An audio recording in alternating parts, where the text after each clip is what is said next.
ಓಂ. ನಾನು ಸೋಮನಾಥ್. ಇವತ್ತು ಮಹಿಳೆಯರ ರಕ್ಷಣೆಗೋಸ್ಕರ ಮಾಡಿದಂತಹ ಮತ್ತೊಂದು ಕಾನೂನನ್ನು ಗಮನಿಸ್ತಾ ಇದ್ದೇವೆ. ಅದರ ಹೆಸರು ವರದಕ್ಷಿಣೆ ನಿಷೇಧ ಕಾಯ್ದೆ 1961. ಇದು ಬಹುಶಃ ಎಲ್ಲರಿಗೂ ಪರಿಚಯವಿರುವ ಕಾಯ್ದೆ. ಇದನ್ನು 1961ರಲ್ಲಿಯೇ ಜಾರಿಗೆ ತರಲಾಗಿದೆ. ಅದು ಒಂದು ಕಾರಣವಿರಬಹುದು. ಮತ್ತೊಂದು ಕಾರಣವೆಂದರೆ ಇದು ಪ್ರತಿ ಮನೆತನವನ್ನು ಸಹ ತಲುಪುತ್ತದೆ. ಆದ್ದರಿಂದ ಇದು ಬಹಳ ಪರಿಚಯವಿರುವ ಕಾನೂನು ಆಗಿರಬಹುದು. ವರದಕ್ಷಿಣಾ ನಿಷೇಧ ಕಾಯ್ದೆಯು ಸಫಲವಾಗಿದೆಯಾ? ಗಂಡಸರನ್ನು ಹೆದರಿಸಲು ಇದು ಒಳ್ಳೆಯ ಅಸ್ತ್ರ ಆಗಿದೆಯಾ?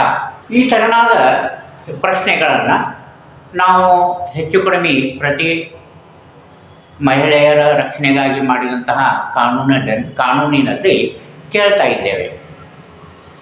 ಏಕೆಂದರೆ ಮಹಿಳೆಯರ ರಕ್ಷಣೆಗೋಸ್ಕರ ಮಾಡಿದ ಪ್ರತಿ ಕಾನೂನು ಗಂಡಸರನ್ನು ಆರೋಪಿಗಳನ್ನಾಗಿ ನಿಲ್ಲಿಸುತ್ತೆ. ಆದ್ದರಿಂದಲೇ ಈ ಪ್ರಶ್ನೆ ಉದ್ಭವಿಸುತ್ತೆ. ಇಲ್ಲಿಯೂ ಸಹ ಈ ಕಾನೂನನ್ನು ಜಾರಿ ಮಾಡಲಿಕ್ಕೆ ಉದ್ದೇಶ ಏನಿತ್ತು? ಇದರ ಉದ್ದೇಶವೆಂದರೆ ಆಗಿನ ಕಾಲದಲ್ಲಿ ವರದಕ್ಷಿಣೆ ಪಿಡುಗು ವ್ಯಾಪಕವಾಗಿತ್ತು. ಅದನ್ನು ನಿಯಂತ್ರಿಸುವುದು ಅನಿವಾರ್ಯವಾಗಿತ್ತು. ಆದ್ದರಿಂದಲೇ ಈ ಕಾಯ್ದೆಯನ್ನು ಜಾರಿಗೆ ತರಲಾಯಿತು. ಮತ್ತು ಸಫಲತೆ ಅಸಫಲತೆ ಅದನ್ನು ನೋಡೋದಾದರೆ ಈ ಕಾನೂನು 11% 17% ಸಫಲವಾಗಿದೆ. ಅಂದರೆ 83% 87% ಅಸಫಲವಾಗಿದೆ ಅಂತಾನೆ ಅರ್ಥ ಅಲ್ವಾ? ಇದು ಅಸಫಲ ಏಕೆ ಆಗಿದೆ? ಇದು ಅಸಫಲವಾಗಲಿಕ್ಕೆ ದುಷ್ಟ ಸಮಾಜ ಅನ್ನಿಸಿಕೊಂಡಂತಹ ಒಂದು ಪಂಗಡವಿರಬಹುದು, ಕೆಲ ವ್ಯಕ್ತಿಗಳಿರಬಹುದು ಕಾರಣ. ಅದನ್ನು ನಾವು ಬದಿಗಿಟ್ಟು ಬರೀ ಸಫಲತೆ ಅಸಫಲತೆಯನ್ನು ಪರ್ಸೆಂಟೇಜ್ನಲ್ಲಿ ನೋಡೋದಾದರೆ ಇದು ಅಸಫಲವಾಗಿದ್ದೇ ಹೆಚ್ಚು, ಸಫಲವಾಗಿದ್ದು ಕಡಿಮೆ. ಹೆಣ್ಣು ಮಕ್ಕಳು ಇದನ್ನು ದುರುಪಯೋಗ ಪಡಿಸಿಕೊಂಡಿದ್ದೇ ಹೆಚ್ಚು ಎಂದು ಸ್ಪಷ್ಟವಾಗಿ ಅಂಕಿಅಂಶಗಳನ್ನು ನೋಡಿದಾಗ ಗೊತ್ತಾಗುತ್ತದೆ. ಇನ್ನು ಈ ಕಾನೂನಿನ ಒಳಗೆ ಹೋಗೋದಾದರೆ ಸೆಕ್ಷನ್ 7ನಲ್ಲಿ ಜ್ಯೂರಿಸ್ಡಿಕ್ಷನನ್ನು ಹೇಳಲಾಗಿದೆ. ಸೆಕ್ಷನ್ 7 ಈ ಜ್ಯೂರಿಸ್ಡಿಕ್ಷನ್ ಪ್ರಕಾರ ಫಸ್ಟ್ ಕ್ಲಾಸ್ ಮ್ಯಾಜಿಸ್ಟ್ರೇಟ್ ಅಥವಾ ಮೆಟ್ರೋಪಾಲಿಟನ್ ಮ್ಯಾಜಿಸ್ಟ್ರೇಟ್ ಮಾತ್ರ ಈ ಪ್ರಕರಣಗಳನ್ನು ತನಿಖೆ ಮಾಡಲಿಕ್ಕೆ ಅರ್ಹತೆ ಉಳ್ಳವರಾಗಿರ್ತಾರೆ. ಸೆಕ್ಷನ್ 8ರ ಪ್ರಕಾರ ಇದು ಕಾಗ್ನಿಜಿಬಲ್ ಅಫೆನ್ಸ್, ಅಂದರೆ ಗುರುತಿಸಬಹುದಾದಂಥ ಅಪರಾಧ. ಇಲ್ಲಿ ಅಪರಾಧ ನಡೆದಿದೆ ಅನ್ನೋದು ಗೊತ್ತಾದರೆ ಕ್ರಮ ಕೈಗೊಳ್ಳಬೇಕು. ಕಂಪ್ಲೇಂಟ್ಗಾಗಿ ನಿಲ್ಲಬೇಕಾಗಿಲ್ಲ ಅಂಥೇಳಿ ಈ ಸೆಕ್ಷನ್ 8 ಹೇಳುತ್ತೆ. ಸೆಕ್ಷನ್ 3ರ ಪ್ರಕಾರ ವರದಕ್ಷಿಣೆಯನ್ನು ತೆಗೆದುಕೊಳ್ಳುವುದಷ್ಟೇ ಅಪರಾಧವಲ್ಲ, ಕೊಡುವುದೂ ಅಪರಾಧವೇ. ಈ ಸೆಕ್ಷನ್ 3ರ ಅಂತರ್ಗತ 5 ವರ್ಷದವರೆಗೆ ಜೈಲು, 15,000 ದಂಡ ವಿಧಿಸಲು ಅವಕಾಶವಿದೆ. ಸೆಕ್ಷನ್ 4ರ ಅಂತರ್ಗತ 6 ತಿಂಗಳಿನಿಂದ 2 ವರ್ಷದವರೆಗೆ ಜೈಲು, 10,000 ದಂಡವನ್ನು ವಿಧಿಸಲು ಅವಕಾಶವಿದೆ. ಇಲ್ಲಿ ಯಾರ್ಯಾರಿಗೆ ಶಿಕ್ಷೆಯನ್ನು ವಿಧಿಸಲಾಗುತ್ತೆ, ಯಾರೆಲ್ಲ ಈ ಪ್ರಕರಣದಲ್ಲಿ ಒಳಗೊಂಡಿರ್ತಾರೋ ಅವರೆಲ್ಲರಿಗೂ, ಹೆಚ್ಚಾಗಿ ವರನ ತಂದೆ ತಾಯಿ, ಅಕ್ಕ ತಂಗಿ, ಅಳಿಯ ಮಾವಂದಿರು, ಅಂದರೆ ಅವರ ಸಂಬಂಧಿಕರು. ಅಷ್ಟೇ ಅಲ್ಲದೆ ಮಾತುಕತೆಯಲ್ಲಿ ಭಾಗವಹಿಸಿದಂಥವರು ಇರಬಹುದು. ಅದು ಅತ್ಯಂತ ವಿರಳವಾದರೂ ಅಸಾಧ್ಯವಂತೂ ಅಲ್ಲ. ಈ ಕಾನೂನನ್ನು ಇನ್ನೊಂದು ಸ್ವಲ್ಪ ಹೆಚ್ಚಿಗೆ ತಿಳ್ಕೋಬೇಕಂದ್ರೆ 2 ಪ್ರಕರಣಗಳನ್ನು ನೋಡೋಣ. ಮೊದಲನೇ ಪ್ರಕರಣ state versus Gopal son of Karunakaran, 2015 ಪ್ರಕರಣ. ಈ ಪ್ರಕರಣದಲ್ಲಿ ಮಗ ಮತ್ತು ತಂದೆ ಸೇರಿ ಅವರ ಆಚರಣೆಯಲ್ಲಿ ಈ ವರದಕ್ಷಿಣೆ ತೆಗೆದುಕೊಳ್ಳುವುದು ರೂಢಿಗತ ಆಗಿತ್ತಂತೆ. ಆದ್ದರಿಂದ ಇವರು ಮೊದಲು ಮಾತುಕತೆಯಲ್ಲಿ 10,000 ವರದಕ್ಷಿಣೆಯನ್ನು ಕೇಳಿದರು. ನಂತರ ಅದನ್ನು 50,000ಕ್ಕೆ ಹೆಚ್ಚಿಸಿದರು. ಆಮೇಲೆ 3 ಲಕ್ಷಕ್ಕೆ ಹೆಚ್ಚಿಸಿದರು. 3 ಲಕ್ಷ ಯಾವಾಗ? ಮದುವೆಯಾಗಿ ಮಗು ಆದಮೇಲೆ. ಮದುವೆಯವರೆಗೆ 50,000ದವರೆಗೆ ಹೆಚ್ಚಿತ್ತು. ಮದುವೆ ಆದ ಮೇಲೆ 3 ಲಕ್ಷಕ್ಕೆ ಹೆಚ್ಚಿತು, ಮಗು ಆದ ಮೇಲೆ. ಆಮೇಲೆ ಬೈಕ್ ಕೊಳ್ಳಿಕ್ಕೂ ರೊಕ್ಕ ಕೊಡ್ಬೇಕಂತ, ಸೈಟ್ ತೊಗೊಳಕ್ಕೂ ರೊಕ್ಕ ಕೊಡ್ಬೇಕಂತ. ಹಿಂಗೆ ಇವ್ರದು ಆಸೆ ಹೆಚ್ಚಾನೇ ಹೋಯಿತು. ಅದು ಎಲ್ಲಿವರೆಗೆ ಹೋಗ್ತು ಅಂದ್ರೆ ಹೆಂಡತಿಯನ್ನು ಅತಿಯಾಗಿ ಹಿಂಸೆಗೆ ಒಳಪಡಿಸಿದ್ರು. ಆಕೆ ಬೇಜಾರಾಗಿ ಗಂಡನ ಮನೆ ಬಿಟ್ಟು ತಂದೆ ಮನೆಗೆ ಬಂದು ಎಲ್ಲವನ್ನು ತಂದೆಗೆ ಹೇಳಿದ್ದು.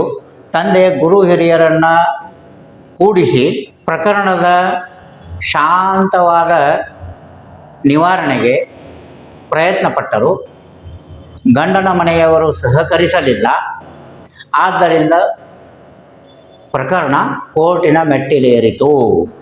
ಅಂತಿಮವಾಗಿ ಗಂಡನ ತಂದೆ, ತಾಯಿ, ಸಹೋದರಿಯ ಗಂಡ ಇವರೆಲ್ಲರೂ ಶಿಕ್ಷೆಗೆ ಒಳಗಾದರು. ಸಾಬೀತಾಯಿತು.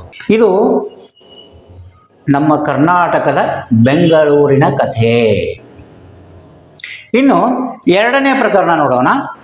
ಜಮಾಲುದ್ದೀನ್ ಅನ್ಸಾರಿ ಅಜಾದ್ ವರ್ಸಸ್ ಸ್ಟೇಟ್, 2013 ಪ್ರಕರಣ. ಈ ಪ್ರಕರಣದಲ್ಲಿ ಇವರು ಸಹ ರೂಢಿಗತವಾಗಿ ಮಾತುಕತೆಯಲ್ಲೇ 3.5 ಲಕ್ಷದಷ್ಟು ಆಭರಣಗಳನ್ನು ಕೇಳಿದರು ಮತ್ತು ತೆಗೆದುಕೊಂಡರು. 5 ಲಕ್ಷದಷ್ಟು ಹಣವನ್ನು ಕೇಳಿ ತೆಗೆದುಕೊಂಡರು. ಆಮೇಲೆ ವರ ಹೆಂಡತಿಯನ್ನು ಹಿಂಸಿಸಿದ, ಮನೆಯಿಂದ ಹೊರಗೆ ಹಾಕಿದ. ಆಗ ಪ್ರಕರಣ ಕೋರ್ಟಿನ ಮೆಟ್ಟಿಲೇರಿತು.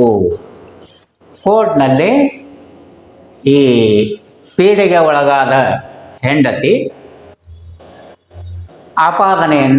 ಈ ಎಲ್ಲ ಆಪಾದನೆಗಳನ್ನು ಮಾಡಿದಳು. ಎಲ್ಲ ಅಂದ್ರೇನು?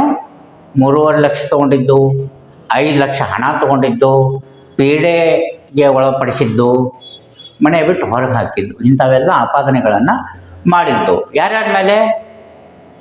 ಗಂಡನ ಮೇಲೆ, ಗಂಡನ ತಂದೆ ಮೇಲೆ. ಇಷ್ಟೆಲ್ಲ ಆದಮೇಲೆ ಪ್ರಕರಣ ಕೋರ್ಟಿಗೆ ಬಂತು. ಕೋರ್ಟಿಗೆ ಬಂದಾಗ ಇಲ್ಲೊಂದು ವಿಶೇಷ ಏನಾಯ್ತು ಅಂತಂದ್ರೆ, ಗಂಡ ಹೆಣ್ಣಿನ ಮೇಲೆ ಮತ್ತು ಹೆಣ್ಣಿನ ತಂದೆಯ ಮೇಲೆ ಉಲ್ಟಾ ಕೇಸ್ ಹಾಕ್ತಾನೆ.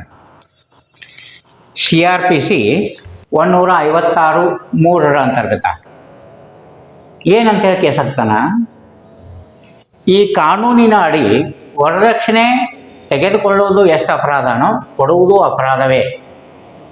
ಈಗ ನಾವು ತೆಗೆದುಕೊಂಡಿದ್ದೇವೆ ಎಂದು ಆರೋಪ ಮಾಡಿದವರು ತಾವು ಕೊಟ್ಟಿದ್ದೇವೆ ಎಂದು ಒಪ್ಪಿಕೊಂಡಂತಾಗಿದೆ. ಆದ್ದರಿಂದ ಅವರ ಮೇಲೆ ಕೇಸ್ ದಾಖಲಾಗಬೇಕು ಎಂದು ಕೇಸನ್ನು ದಾಖಲಿಸಿಬಿಟ್ಟ. ಯಾರು? ಗಂಡ. ಅವನು ಜಾಣನಿದ್ದ, ಕಾನೂನಿನಲ್ಲಿ ಪಂಡಿತನಿದ್ದ. ಹೀಗಾಗಿ ಹೆಣ್ಣು ಮತ್ತು ಹೆಣ್ಣಿನ ತಂದೆಯ ಮೇಲೆ ಪ್ರಕರಣವನ್ನು ದಾಖಲಿಸಿಬಿಟ್ಟ. ಅವರು ಅಪರಾಧ ಮಾಡಿದ್ದಾರೆ ಮತ್ತು ಅದನ್ನು ಒಪ್ಪಿಕೊಂಡು ಬಿಟ್ಟಿದ್ದಾರೆ ಎಂದು ಹೇಳಿಬಿಟ್ಟ. ಪ್ರಕರಣ ಉಚ್ಚ ನ್ಯಾಯಾಲಯಕ್ಕೆ ಬಂತು. ಉಚ್ಚ ನ್ಯಾಯಾಲಯದಲ್ಲಿ ಸೆಕ್ಷನ್ 7 ಪ್ರಕಾರ ಪೀಡೆಗೊಳಗಾದವನಿಗೆ ಸ್ವಲ್ಪ ಶಿಕ್ಷೆಯಿಂದ ತಪ್ಪಿಸಿಕೊಳ್ಳಲಿಕ್ಕೆ ಅವಕಾಶವಿದೆ. ಆದ್ದರಿಂದ ಮತ್ತು ಕೊಟ್ಟವರು ಈಗಾಗಲೇ ಬಹಳಷ್ಟು ನೊಂದವರಾಗಿದ್ದಾರೆ ಅನ್ನುವುದನ್ನು ಸಹ ಪರಿಗಣಿಸಿ ಮಾನ್ಯ ನ್ಯಾಯಾಲಯವು ಹೆಣ್ಣಿನ ಮೇಲೆ ಪ್ರಕರಣವನ್ನು ಮೊದಲೇ ಕೈಬಿಟ್ಟಿತ್ತು. ತಂದೆಯ ಮೇಲಿನ ಪ್ರಕರಣ ಉಚ್ಚ ನ್ಯಾಯಾಲಯಕ್ಕೆ ಬಂದಿತ್ತು. ಅದನ್ನು ಸಹ ಮಾನ್ಯ ಉಚ್ಚ ನ್ಯಾಯಾಲಯವು ರದ್ದು ಮಾಡಿ ಹೆಣ್ಣಿನ ತಂದೆಯನ್ನು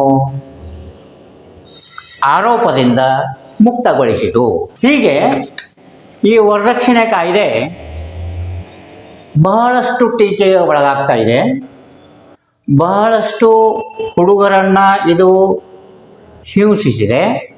ಬಹಳಷ್ಟು ಹುಡುಗರ ಯೌವನದ ವರ್ಷಗಳನ್ನು ಇದು ಆವರಿಸಿಕೊಂಡು ಬಿಟ್ಟಿದೆ.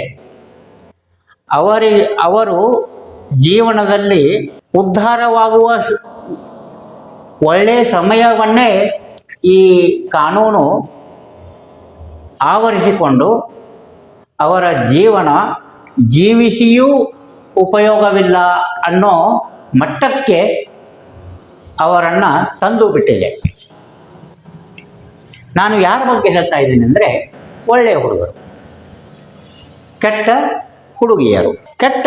ಹುಡುಗಿಯರು ಈ ಕಾನೂನನ್ನು ದುರುಪಯೋಗಪಡಿಸಿಕೊಂಡು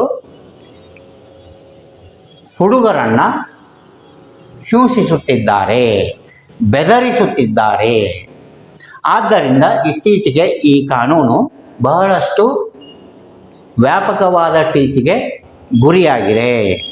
ಅಂಥ ಕೆಲ ಪ್ರಕರಣಗಳಲ್ಲಿ ಮಾನ್ಯ ಉಚ್ಚ ನ್ಯಾಯಾಲಯಗಳು ಸಹ ಕೆಲ ಹೇಳಿಕೆಗಳನ್ನು ನೀಡಿವೆ. ದುರುಪಯೋಗ ನಿಲ್ಲಬೇಕು ಎಂದು ಹೇಳಿವೆ. ಆಯಿತು, ಅಂತೂ ಇದರ ಸಫಲತೆ ಅಥವಾ ಅಸಫಲತೆಗಾಗಿ ನಾವು ನೀವೇ ಅಂತಿಮವಾಗಿ ಕಾರಣರು. ಆದ್ದರಿಂದ ನಾವು ಇದರ ದುರುಪಯೋಗವನ್ನು ನಿಲ್ಲಿಸೋಣ, ಸದುಪಯೋಗವನ್ನು ಪಡೆಯೋಣ. ಅಂತೂ ಇದರಿಂದ ತಮಗೆ ಉಪಯೋಗವಾಗಲಿ, ಒಳ್ಳೆಯದಾಗಲಿ, ತಮ್ಮ ಜೀವನದಲ್ಲಿ ಒಳ್ಳೆಯದಾಗಲಿ ಅಂತ ಆಶಿಸುತ್ತಾ ನಮಸ್ತೆ. ಓಂ.